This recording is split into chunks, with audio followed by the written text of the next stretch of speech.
Morning, as we have said, we're going to continue with a series on David from the book of Samuel. And this is not the easiest of topics we will do this morning, but we will get to there in good time.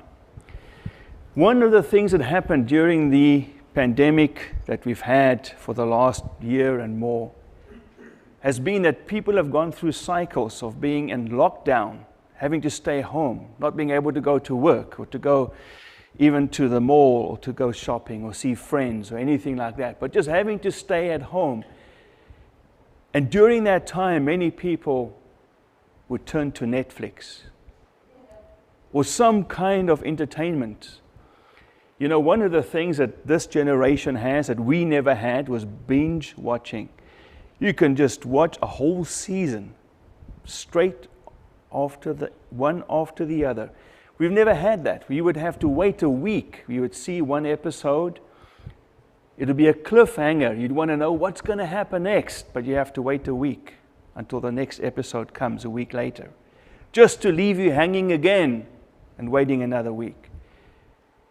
But with binge watching, you can just flick a switch and you can watch the next episode right up. And so this has really been a game changer.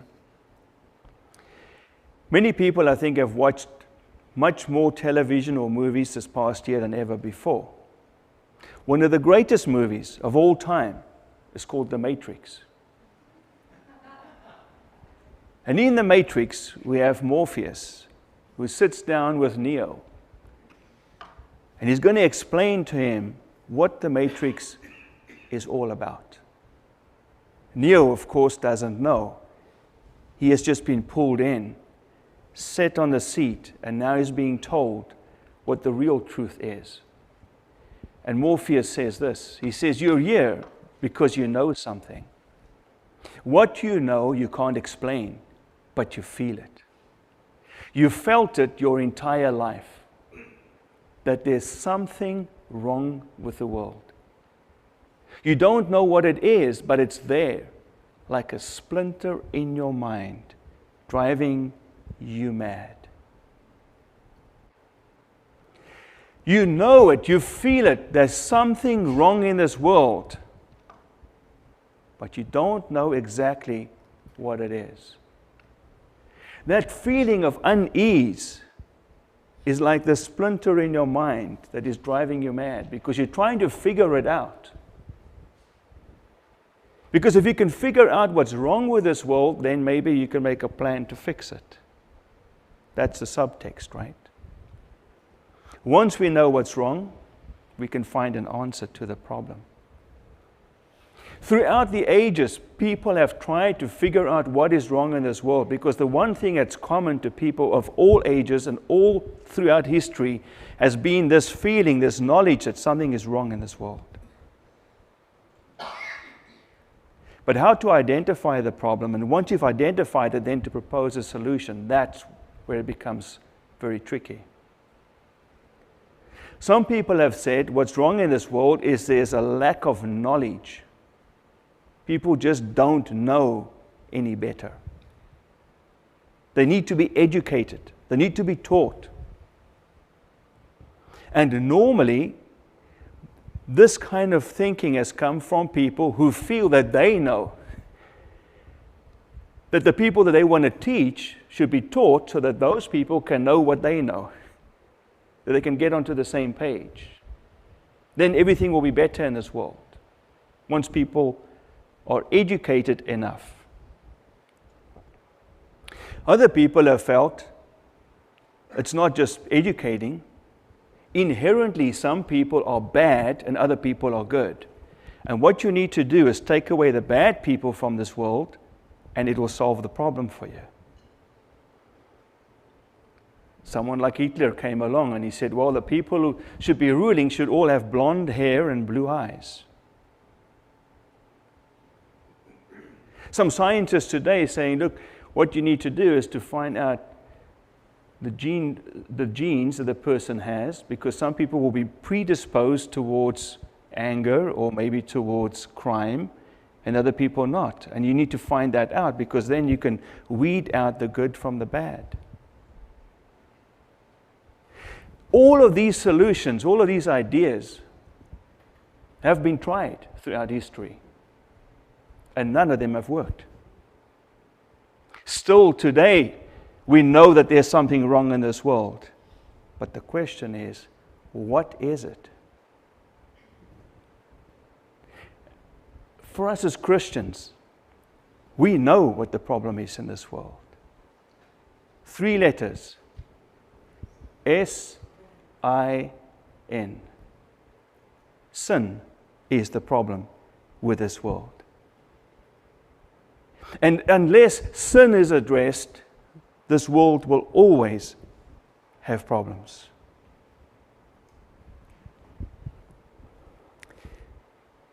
The Bible in the Old Testament, written in Hebrew as we know, talk about sin as missing the mark. Missing the mark of what God has made human beings for.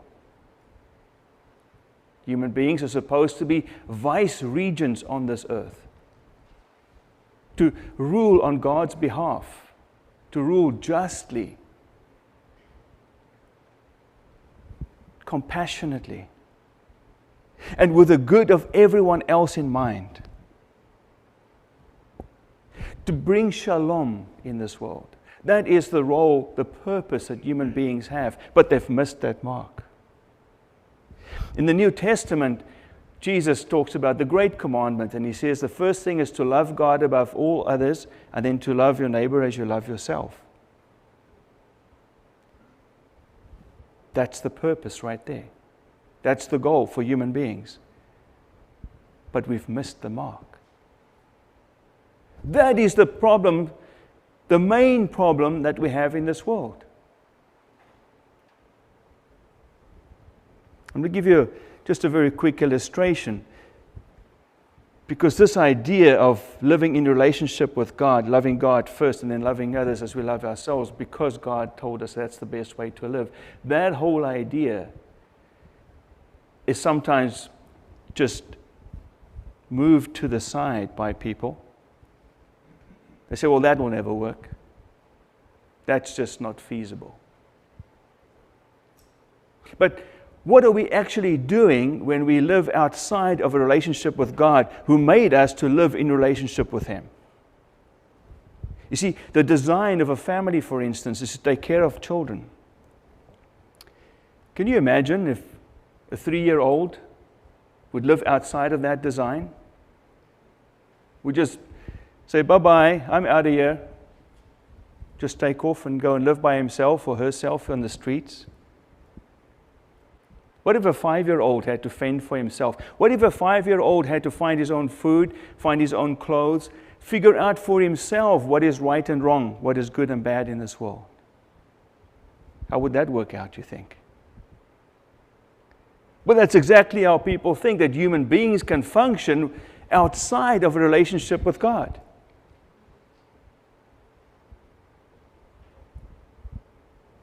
Like sheep without a shepherd, lost in this world. Now, when we think about King David, and you talk to anyone, whether they're a Christian or not, there are 3 things that most people know about David, even if they don't know much about the Bible or about God. They know that he was a great king. They know that he fought Goliath and he won. And they know about this business with Uriah's wife, with Bathsheba. This is something that's not easy to preach about, and something we don't really want to discuss, because David is such a great figure from history. In 1 Kings, it says, "For David had done what was right in the eyes of the Lord, and had not failed to keep any of the Lord's commands all the days of his life, except in the case of Uriah the Hittite." All his life, he was great, except in this matter.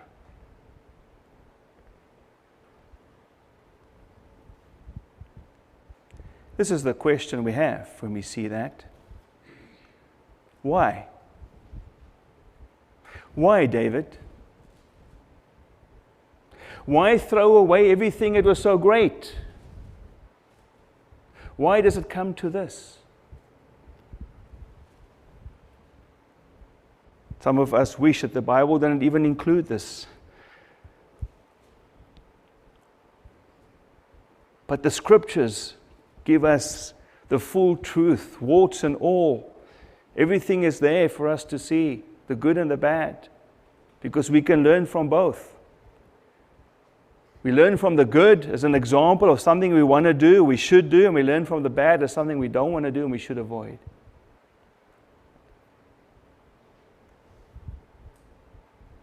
Up to now, David was good, kind, courageous, humble, and so on and so on. But now, we use different words to describe David. Lustful, abusive, proud, treacherous, murderous. Is this the same person? This tells us more than we want to know about David, and much more than we ever want to know about ourselves. Well, let's get down to it and look at what the Scriptures say. It says, in the spring of the year, the time when kings go out to battle, David sent Joab and his servants with him and all Israel. And they ravaged the Ammonites and besieged Rabbah. But David remained at Jerusalem. This is the springtime, the time when the cold of the winter has thawed. It's easier for armies to travel, to find food as they go. And so this is the time that kings would go to war. They don't want to go in the fall when it's harvest time, because then all the men are needed at home. But springtime was a good time to go to war and make some conquests. And kings would do that. Take their armies and go to war. But this year, this spring, David was not a part of that. He did not go himself, but he sent Joab, the commander-in-chief of his armies, and he sent his men to go and fight. David has now been elevated to a more powerful position. When he was younger and less powerful, he would go and fight with the armies. But now he's in a position to send. So he sends them, let them go fight. But he stays in Jerusalem. Now the way it's put there, but David remained at Jerusalem, could be a hint to us that this was going to be a problem. We don't know for sure yet, because that's all we see, but he remained in Jerusalem. But it could be a hint that something is coming, that something is going to happen that's going to be not good. Because David made that choice to remain and to send the army. I've highlighted that word sent because that's going to be a key word in the whole passage. That word is going to come up again and again as David is dealing with this situation. In the next verses, we read this. It says, it happened late one afternoon when David arose from his couch and he was walking on the roof of the king's house, that he saw from the roof a woman bathing, and the woman was very beautiful. And David sent and inquired about the woman. And one said, is not this Bathsheba, the daughter of Eliam, the wife of Uriah the Hittite? Very matter-of-factly, it's just stated there for us. Late one afternoon, it just happened. David was idle, didn't have much to do that day, got up from his couch and he was just wandering around, went up to the roof of his house, and from there he was just looking around. And then he saw this woman bathing. The roof of the king's house was probably higher than those around him. And he had a good sight and a good view from there. You see, seeing the woman is not the problem. To see her can happen to anyone. But when the seeing becomes staring, everything changes. David was standing there and he caught a glimpse of this woman down there bathing.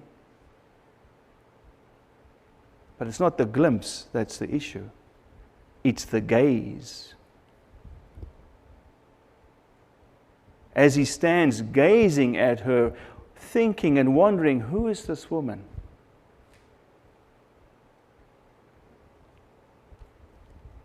He doesn't just see, he stares.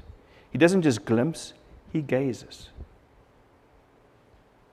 Now, I don't need to talk too much about this. We all know and understand that the way that God has made us as human beings is that the female form is beautiful for all the males in society.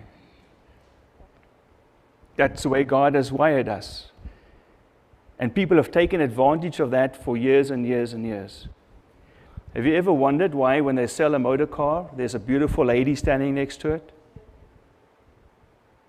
You think, well, what does she know about cars?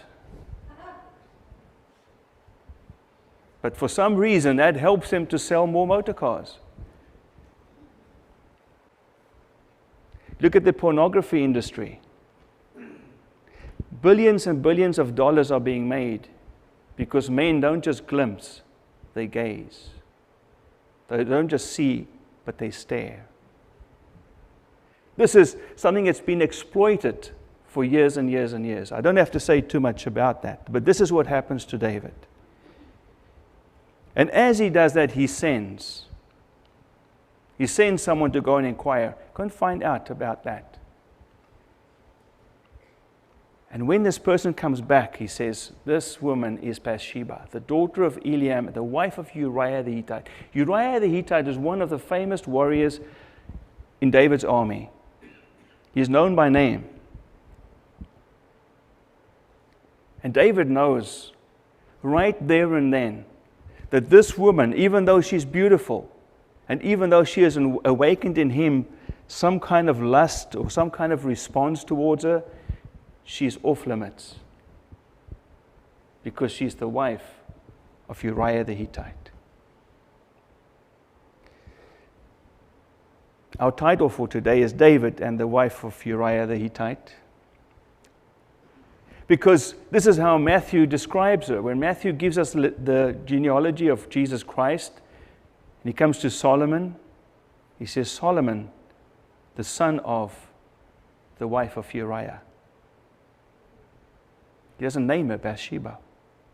The wife of Uriah is what she's named. So the information comes back to David.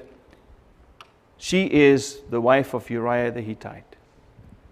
David knows that's one of his most famous soldiers.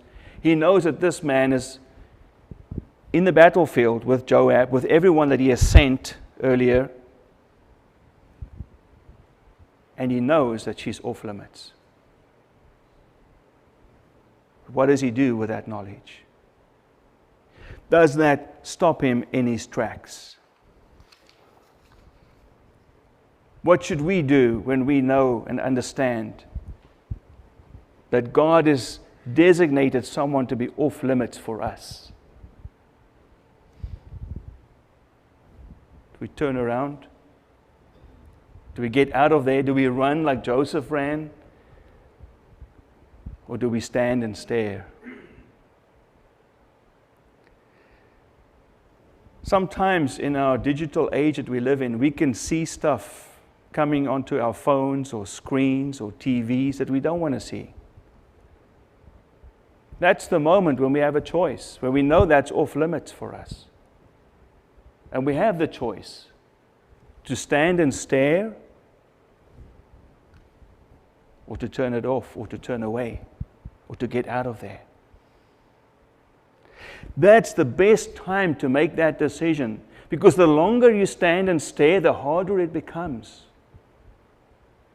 That's just common sense. We know that. David receives the report.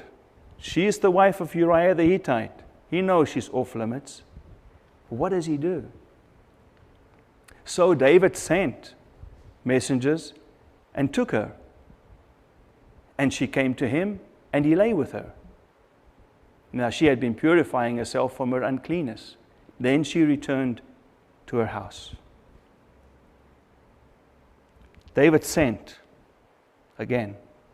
You see how powerful he is? He just sends. He sent and he took her.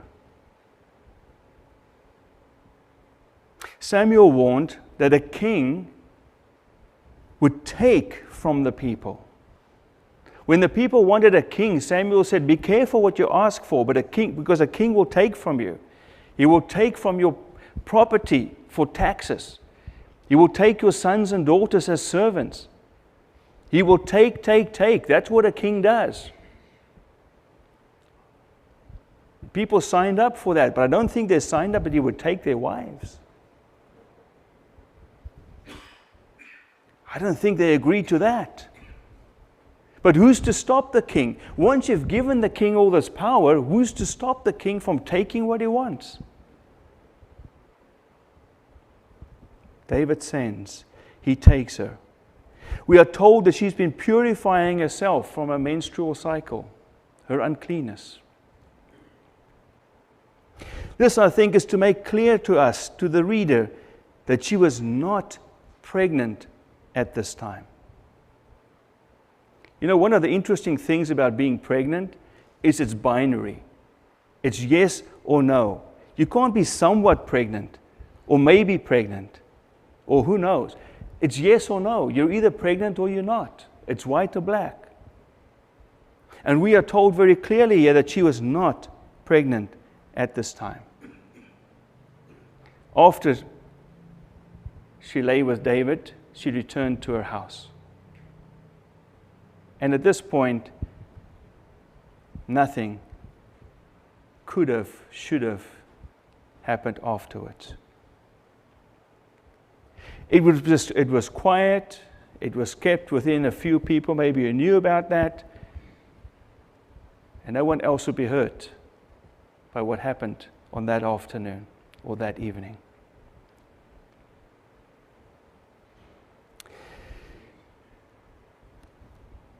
The thing about sin is this. It starts with a desire.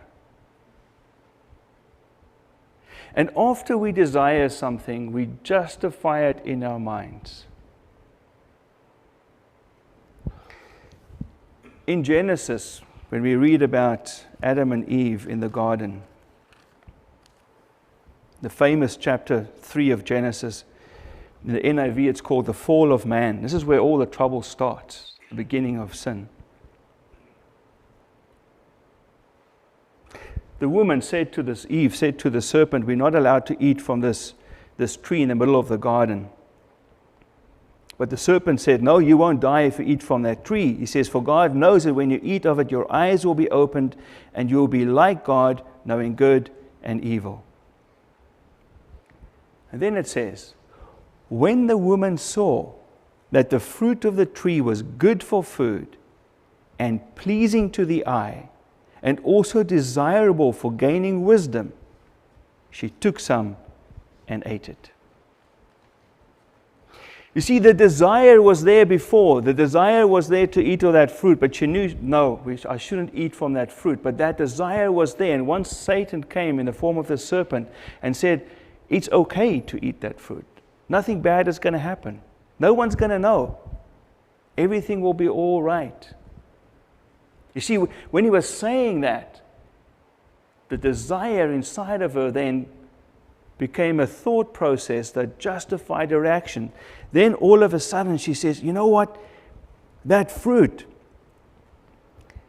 is good for food. That's pretty nutritious right there. It's pleasing to the eye. It's so beautiful. Look at that. And it's desirable for gaining wisdom. I'm going to gain wisdom when I eat this. There's so many good things about eating this fruit.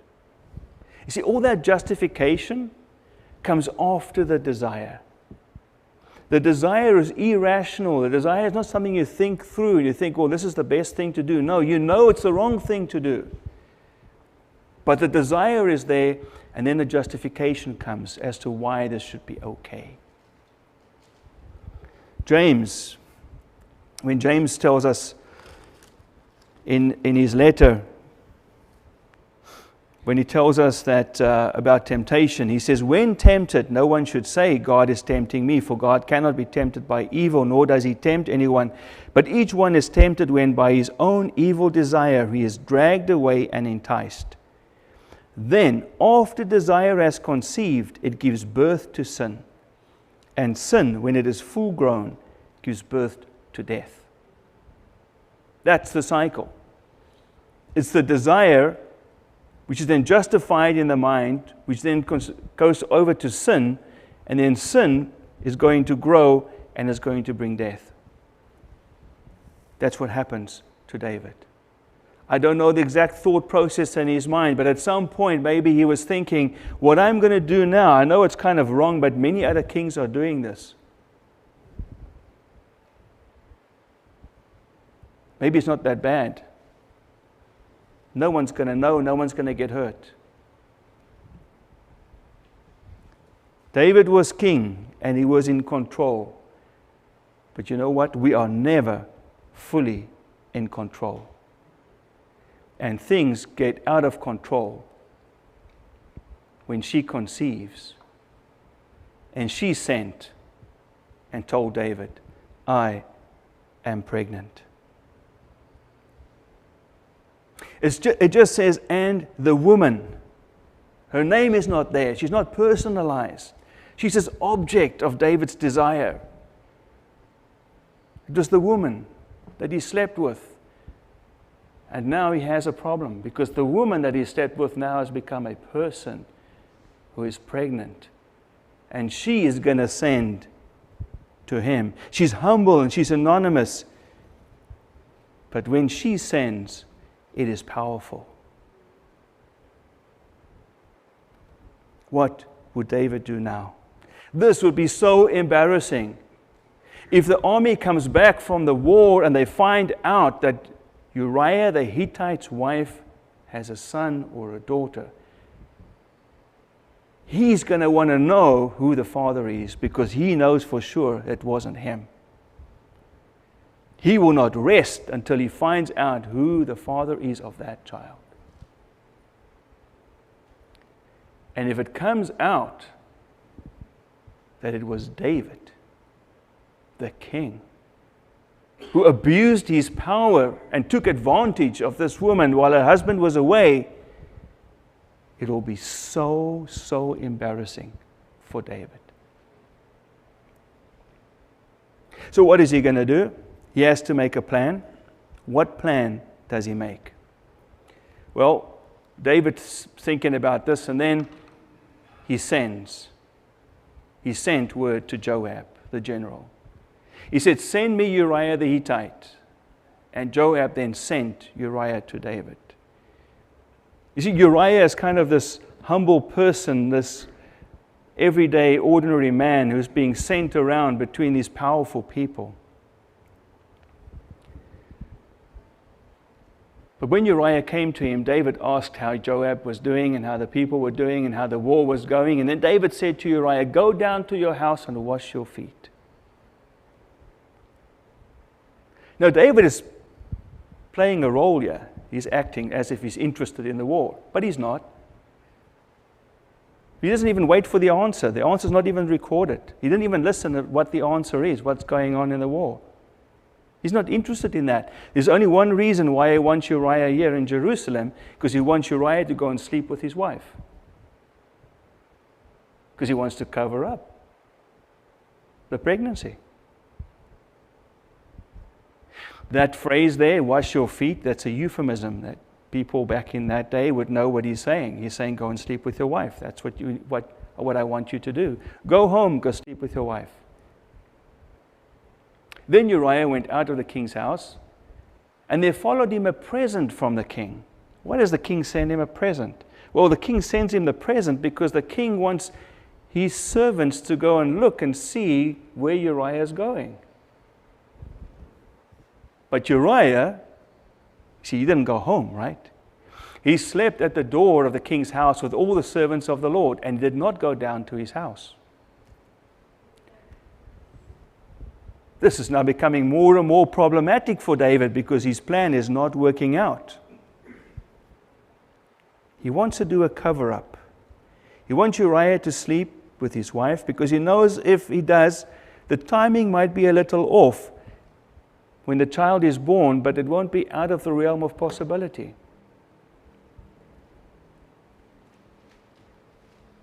When they told David Uriah did not go down to his house, David said to Uriah, "Have you not come from a journey? Why did you not go down to your house?" Uriah said to David, "The ark and Israel and Judah dwell in booths, and my lord Joab and the servants of my lord are camping in the open field. Shall I then go to my house to eat and to drink and to lie with my wife? As you live, and as your soul lives, I will not do this thing." Who is upright here? David or Uriah? I mean, is he showing David what it looks like to be righteous? Is he a teacher here? The humble, ordinary Uriah who gets sent around by everyone? I will not do this thing. Now, this is, of course, vexing for David, because his plans are now being frustrated, one after the other. But he has one more card he wants to play. David said to Uriah, "Remain here today also, and tomorrow I will send you back." So Uriah remained in Jerusalem that day and the next. And David invited him, and he ate in his presence and drank, so that he made him drunk. You see this plan that he has? I'm going to make him drunk. When he's drunk, he will go home and he'll sleep with his wife. And in the evening, he went out, this is now Uriah, to lie on his couch with the servants of his Lord, but he did not go down to his house. People have said, commentators have said, that Uriah drunk is more righteous than David sober. Even in his drunken state, he knows what's right and wrong. And he clings to that. He clings to that which he knows is right and good. Brothers and sisters, this is the example for us. Not David, Uriah.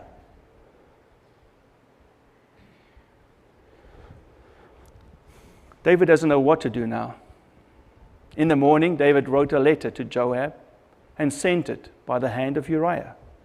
In the letter he wrote, "Set Uriah in the forefront of the hardest fighting and then draw back from him that he may be struck down and die."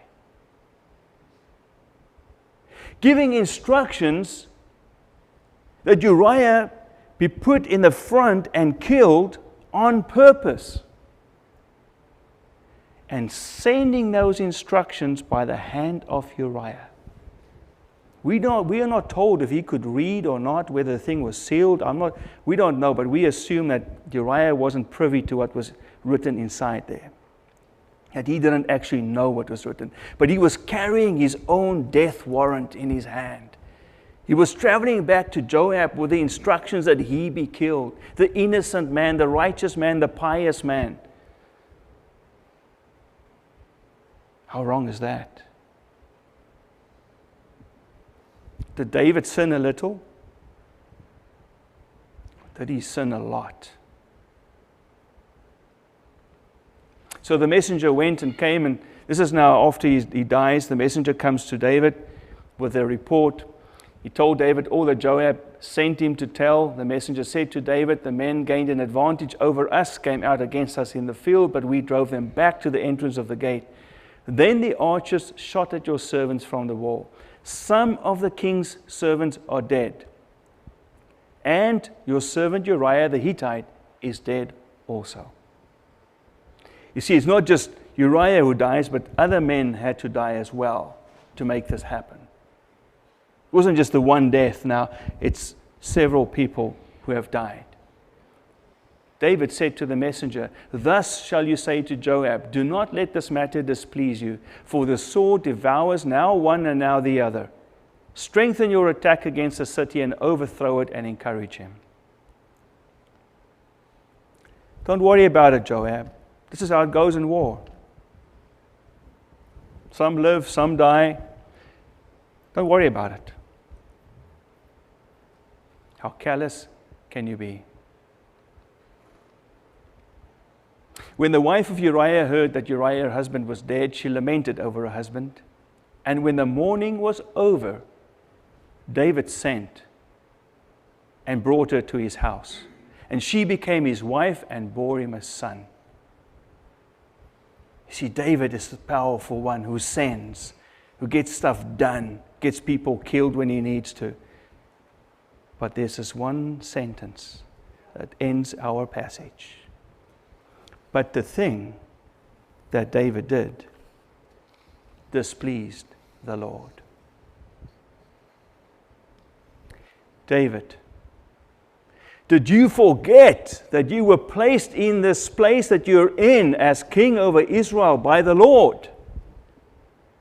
Did you forget that what Samuel anointed you to do was because the Lord had chosen you? Did you forget that King Saul did not defer to the Lord, and that is why he was found unsuitable to be king? Did you forget all that stuff, David? Or did you rationalize to yourself that everything is going to be okay?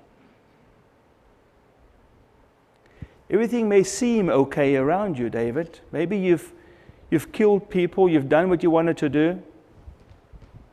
But there's one who sees everything and who sees in our hearts. And that is the God of all creation. The Lord who appointed you there in the first place. And when you displeased him, as you did in this case, he is going to act. We'll see next week when God sends someone. The tables will turn. But here's the thing, and I'm going to close. If David can do this, you and I can do this. Let's not kid ourselves. When people preach on this, Christians often respond in one of two ways. The first way is they justify themselves. They use it as a shelter for themselves. They say nobody's perfect. Even David did it, and he was okay in the end. Now, he was not okay. We will find out a bit later what's happened to his household. What were the consequences of his actions? He was never okay after this. But that's kind of how some people would spin it to defend themselves. That's one way, one problematic way, one wrong way of interpreting this. Well, if David could do it, I could do it. I'm all right. The second way would be wrong, is not to justify themselves, but to crucify themselves. To go to the other end of the spectrum, to see their own weakness and to become depressed. What can I do? Because you see, the evil one is the accuser of God's people. And he comes to us and he says, now let me remind you of some things. And he wants you to delve into the dumpster of your own sins. The sins in your past.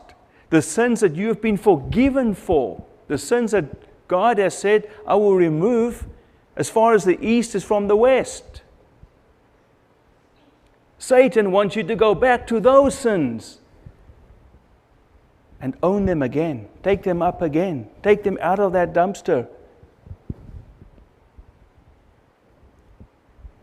But God doesn't want you to do that. You've been forgiven. The slate has been wiped clean. You see, these are the two wrong things that we can do. The one is to say, "Oh, I can go ahead and do it because David did it." The second thing is to say, "Oh, woe is me, I'm so sinful, I can't get out of this." No, you can. There is a way out. David's way out was when he heard that this woman was the wife of Uriah. Right there and then, he should have said, "Okay, that's it. End of story." Let me point you to the son of David, the one who would be born 1,000 years later. Let us fix our eyes on him, the author and perfecter of our faith. The scriptures say, "Since then we have a great high priest who has passed through the heavens, the Son of God. Let us hold fast our confession. For we don't have a high priest who is unable to sympathize with our weaknesses, but one who in every respect has been tempted as we are, yet without sin." You see, he's the beautiful one who conquered sin and death. The biggest problem we have in this world, the inherent problem of this world, the problem that creates all other problems in this world, is the problem of sin. And this is where sin was nailed to that cross. And this is where Jesus died and sacrificed himself to take care of that problem, so that sin can be removed from us, so we can be free. We can stand with our heads held up high, and we can say, "We are sons and daughters of the King on high." Let us fix our eyes on him. And let us pray. I'm going to ask the worship team to come up front. Father God, as we come before you today, and we are reminded of the sin of David, and we think about the sin in our own lives, we know that we should be careful. We think we stand, but we can fall any moment. We are reminded, Lord, that the heart is deceitful above all things, that we can justify our actions to ourselves, but you are the one who sees. You are the one who knows. But even though we see how powerful sin can be, we also see, Lord, that you've given us the answer to that problem. You have solved that problem of sin in this world through your Son, Jesus Christ, that he was victorious on the cross. And so my prayer this morning, Lord, is even though we live in this world that is broken and it is full of sin, and even though we are sinful people ourselves, we are also holy because your Spirit dwells in us. And I pray that we would fix our eyes on Jesus, the author and the perfecter of our faith. Please bless us, Lord. I ask in your holy name. Amen.